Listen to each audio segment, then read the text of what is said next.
Each member of your team has their own page for holiday, absence, and time in lieu.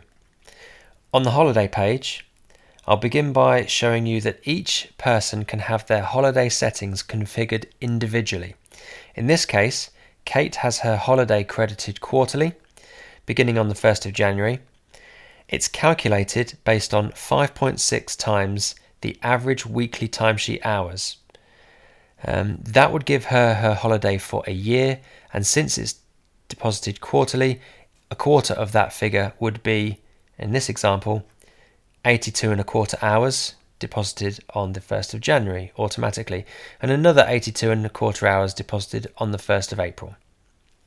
Alternatives to these settings might be that annually Kate would have a fixed number of 22 days deposited, and that might be typical for someone who's salaried, for example.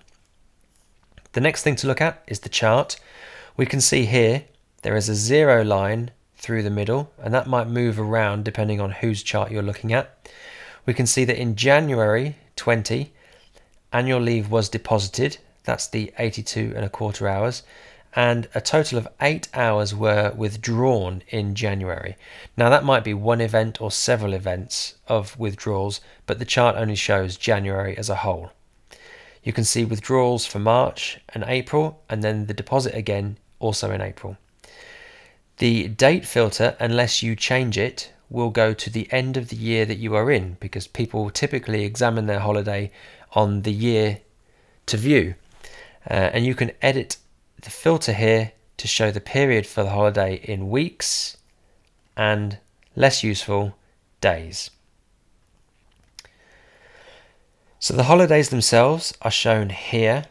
On this page you can actually add a new holiday, either request or approve it immediately. So I would say this is the best place to add someone's annual leave, because you can see the figures, you can see their allowance or their budget, you can see when they take their holiday, and you can make an instant decision with everything you can see in this page.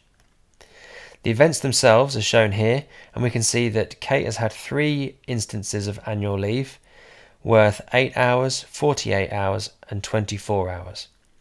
Now, Kate's annual leave is calculated by the hour. And so when this event was put into the calendar, someone took the correct 8 hours from Kate's budget because it was an 8-hour holiday. She was absent for when she would normally work on a Wednesday.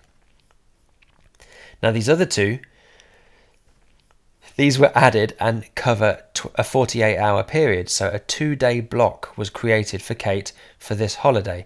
Now we don't want 48 hours being removed from Kate's budget. So with this slide out here, you can see there's an edit available.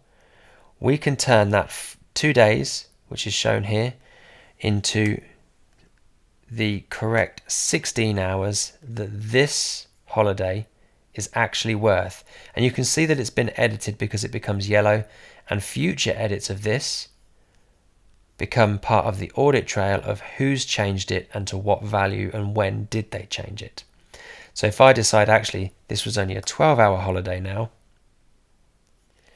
the budget would reflect that it was worth 12 hours, and the audit trail captures that it was me that edited it twice.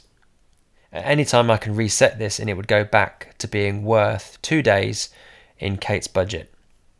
Although the holiday settings tell us that the holiday is deposited automatically, if for any reason you want to make an adjustment, you can manually add a holiday credit for Kate. And this is for good work.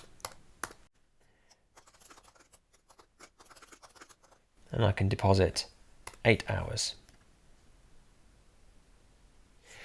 So as you can see, the holiday page covers every aspect of your holiday configuration and usage for each member of your team.